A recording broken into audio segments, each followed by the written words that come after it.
Hello, today we are going to have a quick look at the Cessna 414 Chancellor in Microsoft Flight Simulator. And the reason we're looking at it is because several people have told me they can't get the autopilot to work correctly.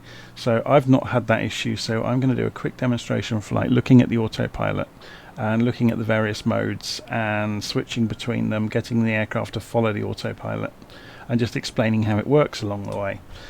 Okay, so we'll go and get inside the aeroplane and let's get this in the air so then we can have a look at the autopilot. So I've just removed the yoke there. So first things we're going to do is turn the battery on, turn the alternators on, turn the the magnetos on. You'll have to excuse me, I'm recovering from COVID, my brain's a little bit all over the place. I'm sometimes getting tongue-tied, more so than normal. So nav lights and anti-collision lights are on, pitot heat is on, avionics bus is on, so we get systems powering up around the aircraft, which is fine. And we're going to leave this in the default configuration without using a GTN or anything like that for the radio kit. We're going to use the absolute base setup because then it has this wonderful mode selector for the autopilot, which is more instructive, I think, than any kind of glass cockpit. Okay. So we need to edge the throttles forwards a little bit for it to start. We have got the fuel on rich. We've got the propeller condition fully forwards. So we should be good to go. So let's go and spin the engines over. Before we do that, can we open a window so we can hear things? So if we go and open this window. Oh, that's the lock for the window. And then we can open it. Yeah, that's good. Okay, so let's go for the left engine first. So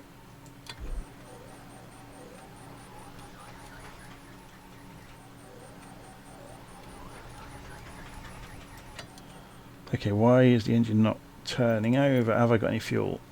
That would be a good start, wouldn't it? Let's put some fuel in the airplane. Then it might be a lot happier. Okay, so let's start that again, shall we?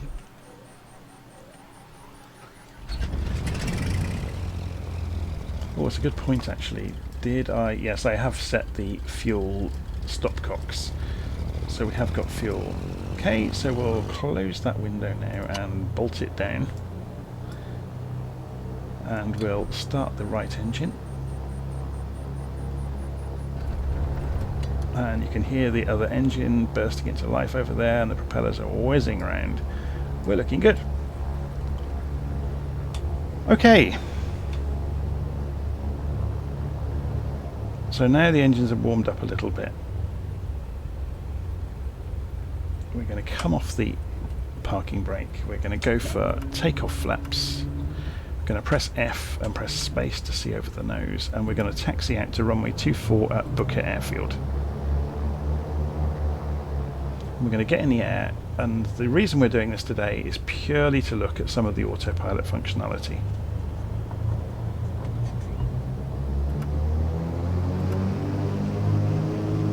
I actually like flying out of Booker Airfield. Well, it's only about 4 miles from where I live. But there's some wonderful... I've got this payware scenery for Booker Airfield. I don't remember where I bought it from now, actually. It's so long ago. It's one of the first things I ever bought for Flight Sim. Oh, like we're playing chicken with a van on the taxiway. We're going to drive straight through him. Ignore the van. Yeah, one of the nice things about Booker is it's not too big a runway, so you really have to be mindful about landing neatly and tidily and taking off neatly and tidily. Okay, so we're going to increase to full throttle. The sound of the 414 is amazing, isn't it?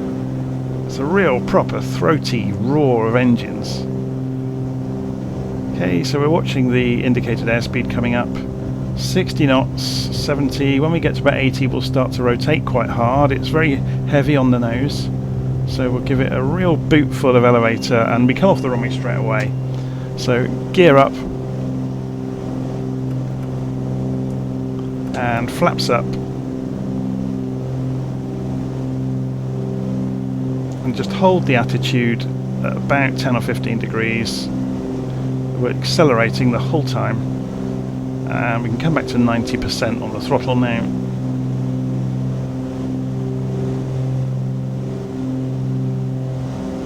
Okay, so first thing we're going to do, we're coming up to 1,000 feet, so I'll just hand fly it to 1,000 feet and then I'll trim it out before we switch the autopilot on. And that's one of the key things, where if you find the autopilot is suddenly jumping off in its own direction, it's because you are holding the stick and then you switch autopilot on and let go. You need to get the aircraft trimmed to a position where you are not holding its attitude with the stick. So we're stable there, yeah. I'm going to get it level first. And we're looking at the vertical speed here, and I'm tweaking it with the trim. Obviously we're accelerating, so I'm going to pull it back to 50% throttle now.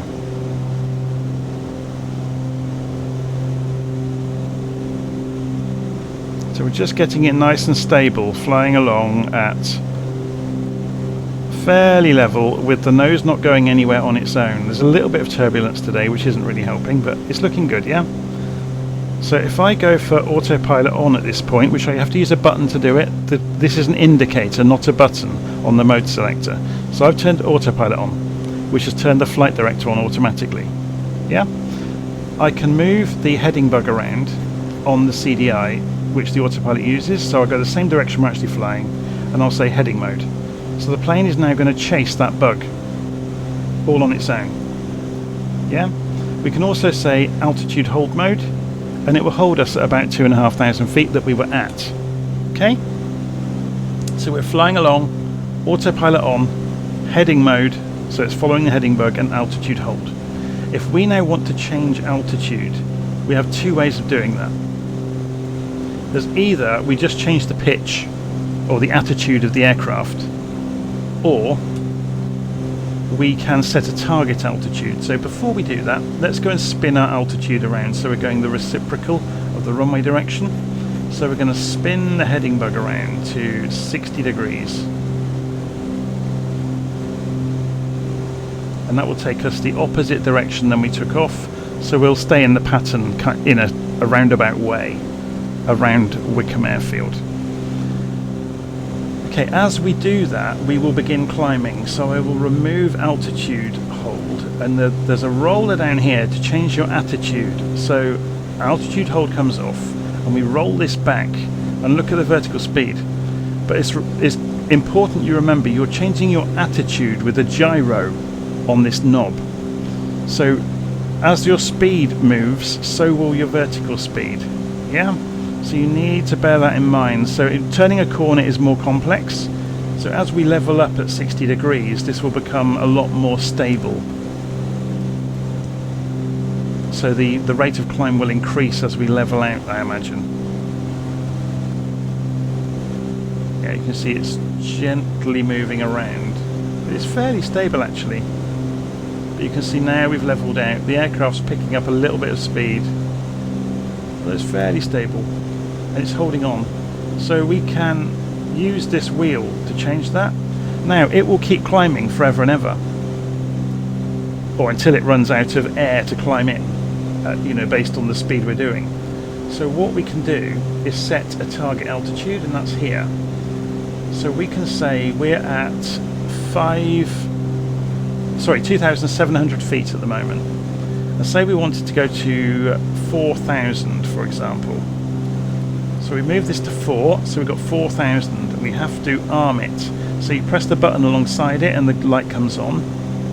So what that means now is this will carry on climbing until we get to 4,000. Now it will beep when it gets to 1,000 feet away from the target.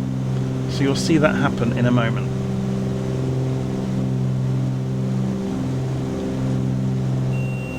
And there's the beep, and that's warning you that you are now 1,000 feet from your target. I apologise for stumbling over words. I've had COVID this week and my brain is not completely all back yet. It's kind of quite strange at times, the things I'm having trouble with. Okay, so if we go and have a look outside, just to see where the airfield is. We should be coming back along. There's the airfield over there. So we're flying back along this way, then we'll come back in and come in. So say we wanted to descend back down actually. So the easiest way to do that is go for altitude hold, then set your altitude that you want to fly down to. So say we want to go down to 2,000 feet. Now, before we took off, I forgot to calibrate the altimeter, so I'm about to do that. So I pressed B on the keyboard to shortcut that. Another way to do it would be to look up the QNH of the destination airfield and then tune in using the knob underneath the altimeter, the QNH of the destination. Okay, so we've set this to 2,000 feet. So remember, we have to arm it. Yeah. Then you can turn off altitude hold and we can begin descending. So if we push the vertical speed roller, or sorry, the pitch roller downwards to make the altitude of the aircraft going down, we're now up to 1,000 feet a minute dropping, and you can see, and when this gets, we're going for 2,000 feet, remember, so when this gets to 3,000 it will beep because it's within 1,000 feet of our target. Remember, you have to have this armed. You can see it says armed in the corner. If that light is not on, it will travel straight through the target altitude. It's also worth pointing out you can't do this when you're too close to the altitude you want to get to, and you'll see that happen. When we get to within about 300 feet of our target altitude, this will suddenly switch to altitude hold mode and will narrow in on our target all on its own. So just have a little look on the map to see where we are. You can see I've been doing some other flights today, so we're just coming down the downwind side of the circuit. So when we get to about 2,300 feet, you will see this switch over to altitude hold mode. Hopefully. Famous last words.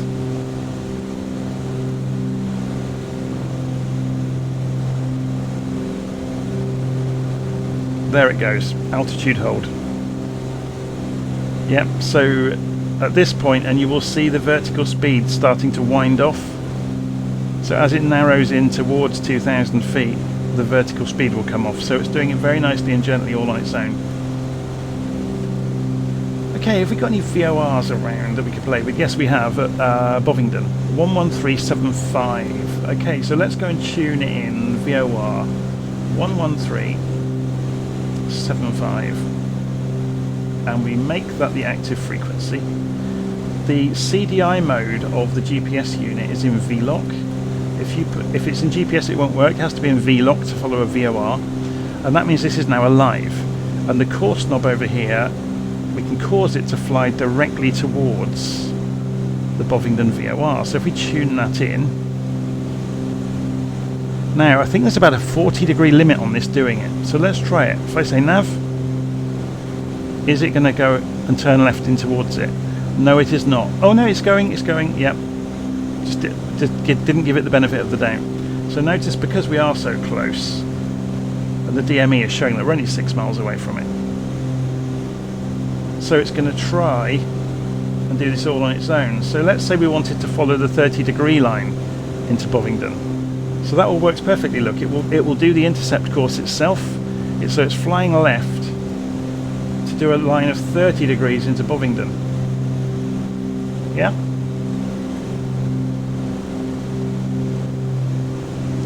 Or by the same token, we could fly back into Wickham from Bovingdon by knowing what angle we want to come out of Bovingdon on. So say if we wanted to come out on the 232 degree radial out of Bovingdon, we could do that as well. So let's change our course to 232 degrees. There's 232. So the aeroplane is going to start turning left, but it should get an intercept course. We're still flying along 2,000 feet quite happily, 160 knots.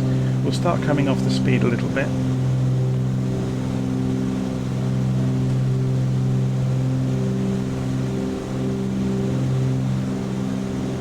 So let's see what happens on the map.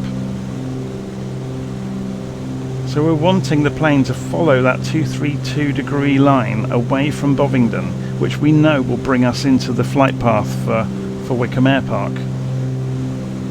So here comes the beam, and it should get us straight onto it. Look, we've kind of second guessed it a little bit, so it's not having to do too much intercepting. But it is, look, it's levelled out to get to the beam. and then it's going to continue turning left gently onto the beam. It's done a pretty remarkable job of that, and it's done it all on its own.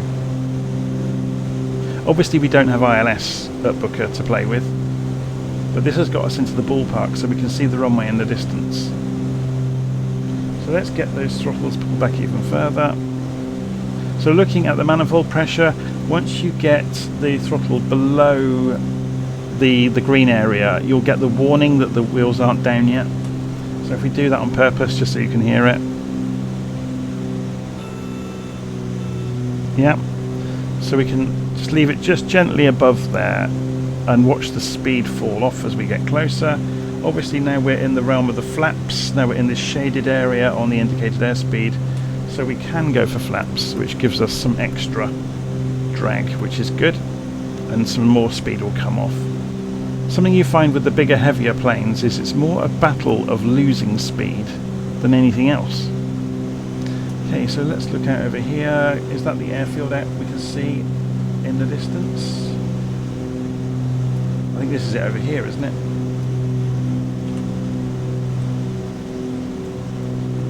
Oh, we have to fly all the way over the top of Wickham yet. There it is.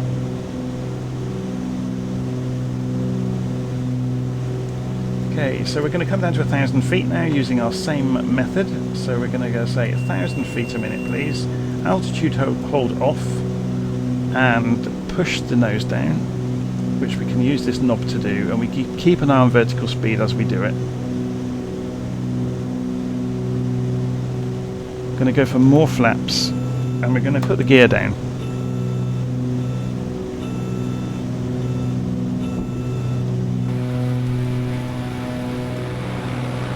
Now we have the gear down, we can actually lower the revs below the level we had them at, and it won't do the klaxon. It's just as a safeguard, I think. Remember, we have to have that armed on the altitude, otherwise it won't capture. And again, we're not coming down remarkably quickly. And to be honest, we could fly in now, so I'm going to switch off the autopilot. Otherwise we're going to end up having to backtrack across the track of the runway. But all I'm really showing you today is the autopilot modes work. You just have to be careful and methodical about switching them on and off, and don't expect it to perform too many wonders for you. There is a maximum intercept delta on VORs. I think it's 40 degrees, which we were just inside of when we switched on going towards Bovingdon.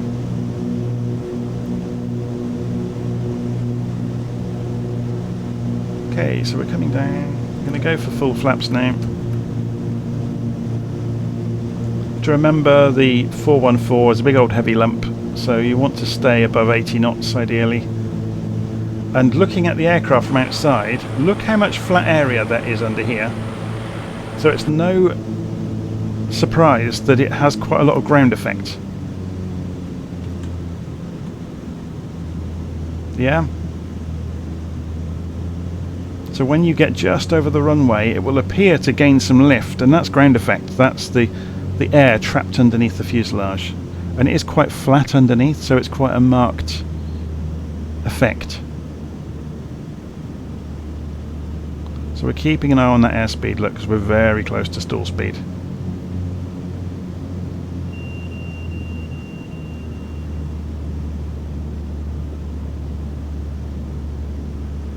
Again, it's starting to wander around a little bit, which was not ideal. And I've run out, I actually smashed it into the ground there. I ran out of elevator. I got too slow. You have to remember, this is a big old heavy aeroplane. I mean, I got away with it, thankfully, because I was only going slow anyway.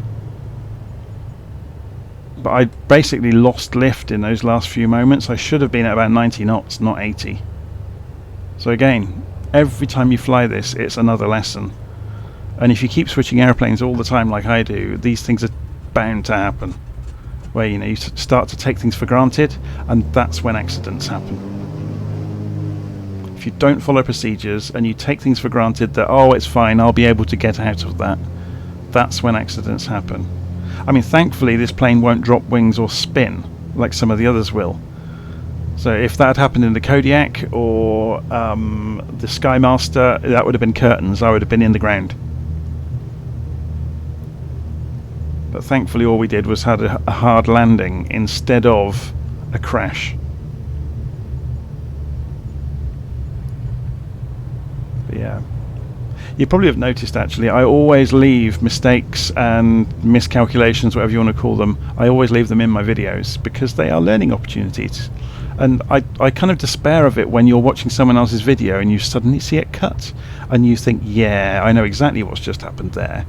You've messed that up, or you've done something wrong and you've cut it so it looks like you're Mr. Perfect. Whereas in reality, nobody is.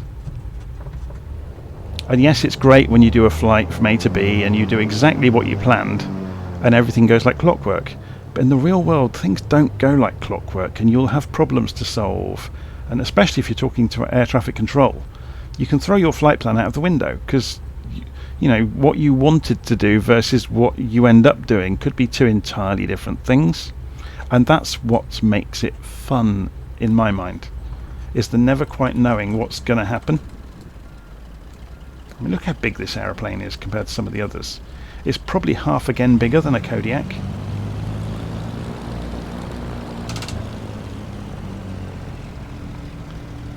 I mean, even our turning circle is gigantic. I mean, we're not going to get in on 23, look. And oh, great. Thanks for that, Mr. Tanker. Let's go for number 12 over here.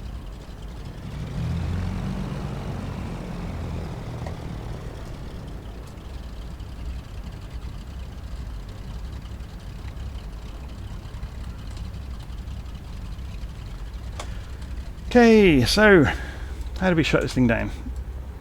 Let's go and pull the mixture on the engines, which obviously runs them out of fuel, which is fine. We can pull the prop back. It's great in this that you hear the heat expansion or retraction, the heat retraction of the engines, of them making noises. Turn off the magnetos, and then we can go and turn off the lights. Turn off the pitot heat, turn off the avionics bus, and then finally we go and turn off the avionics master switches and the alternators, and then we can go and get out of the aeroplane, which I can't remember how you do in this plane. Oh, you have to climb through the back, don't you? Yeah, and there's the main door here.